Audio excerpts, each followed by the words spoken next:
ಹೋಟೆಲ್ಗೆ ಕಾಕಿ ತಂದಿದ್ದಂತಹ pen drive ಪ್ರಯೋಜನ ಆಗಲಿಲ್ವಂತೆ. Radisson blue ಹೋಟೆಲ್ಗೆ 5 TB ಹಾರ್ಡ್ ಡಿಸ್ಕ್ ಒಂದನ್ನು ತಂದಿದ್ರು ಪೊಲೀಸರು. ಮೈಸೂರಿನಲ್ಲಿ ಹಾರ್ಡ್ ಡಿಸ್ಕ್ ಅನ್ನು ಪೊಲೀಸರು ತರಿಸ್ತಾರೆ.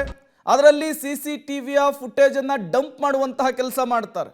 CCTV ಫುಟೇಜ್ ಅನ್ನು ಆಧರಿಸಿ ಅವತ್ತು ಯಾರ್ಯಾರು ಮೀಟಿಂಗ್ನಲ್ಲಿ ಭಾಗಿಯಾಗಿದ್ರು ಅವರಿಗೆ ನೋಟಿಸ್ ಅನ್ನು ಕೊಡಲಿಕ್ಕೆ ಪೊಲೀಸರು ಮುಂದಾಗಿರುವಂಥದ್ದು.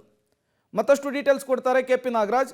KP ನಾಗರಾಜ್, ಈ CCTV ಫುಟೇಜ್ ಅನ್ನು ಕಲೆಕ್ಟ್ ಮಾಡಿ ಒಂದಿಷ್ಟು ಜನರಿಗೆ ನೋಟಿಸ್ ಕೊಡುವಂತಹ ಕೆಲಸ ಆಗ್ತಾ ಇದೆ ಅನ್ನುವಂತಹ ಮಾಹಿತಿ. ಈಗ ಆ ಮೀಟಿಂಗ್ನಲ್ಲಿ ಭಾಗಿಯಾದವರು ಎಲ್ರಿಗೂ ಕೂಡ ಸಂಕಷ್ಟ ಅಂತಾನ ಹೇಗೆ ಅಂತ?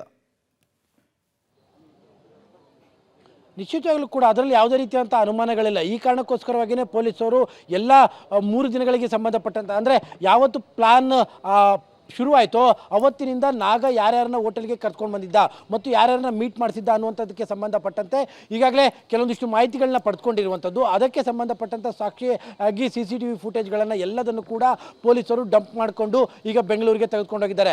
ಆರಂಭದಲ್ಲಿ ಕಡಿಮೆ ಪ್ರಮಾಣದಲ್ಲಿ CCTV ಇದೆ ಅಂದ್ಕೊಂಡಿದ್ರು, ಆದರೆ ಅತಿ ಹೆಚ್ಚಿನ ದೃಶ್ಯಗಳು ಇದ್ದಂಥ ಕಾರಣಕ್ಕೋಸ್ಕರವಾಗಿ ಎಕ್ಸ್ಟ್ರಾ ಹಾರ್ಡ್ ಡಿಸ್ಕನ್ನು ಕೂಡ ತರಿಸ್ಕೊಂಡು ಅದರಲ್ಲಿ ಆ ದೃಶ್ಯಗಳನ್ನು ಸಂಗ್ರಹಿಸಿಕೊಂಡು ಬೆಂಗಳೂರಿಗೆ ಹೋಗಿದ್ದಾರೆ.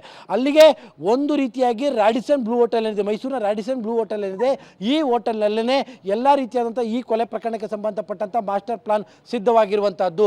ಪ್ರಮುಖವಾಗಿ ಅಘೋಷಿತವಾದಂಥ ಮ್ಯಾನೇಜರ್ ಏನಿದ್ದಾನೆ ನಾಗನೇ ಇದಕ್ಕೆ ಸಂಬಂಧಪಟ್ಟಂತೆ ಎಲ್ಲ ರೂಪುರೇಷೆಗಳನ್ನ ಸಿದ್ಧಪಡಿಸಿರುವಂಥದ್ದು, ಅಥವಾ ಅವರು ಬೇರೆ ಯಾರ್ಯಾರನ್ನ ಕರೆಸಬೇಕು ದರ್ಶನ್ ಅವರ ಭೇಟಿಗೆ ಅನ್ನುವಂಥದ್ದನ್ನು ಕರೆಸ್ಕೊಂಡಿರುವಂಥದ್ದು ಈ ಮೂಲಕವಾಗಿ ಸ್ಪಷ್ಟವಾಗ್ತಾ ಇದೆ. ಹಾಗಾಗಿ ಅವತ್ತಿನ ಮೀಟಿಂಗ್ನಲ್ಲಿ ಯಾರ್ಯಾರು ಬಂದಿದ್ರು, ಅವತ್ತಿನ ಮೀಟಿಂಗ್ಗೆ ಬರೋದಿರಲಿ ಪ್ರೇಮ್, ಅವತ್ತು ನಾಗನ ಜೊತೆಗೆ ಯಾರ್ಯಾರು ಹೋಟೆಲ್ಗೆ ಎಂಟ್ರಿ ಆಗಿದ್ರು ಅವರೆಲ್ಲರ ವಿಚಾರಣೆ ಅಂತೂ ನಿಶ್ಚಿತವಾಗ್ಲೂ ಕೂಡ ನಡೆಯುತ್ತೆ.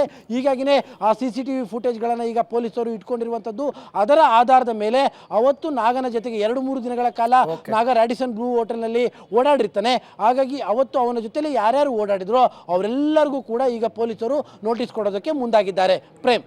KP ನಾಗರಾಜ್, ಹಾಗೆ ಸಂಪರ್ಕದಲ್ಲಿರಿ, ಮತ್ತಷ್ಟು ಮಾಹಿತಿಯನ್ನು ನಿಮ್ಮಿಂದ ಪಡಿತಾ ಹೋಗ್ತೀನಿ.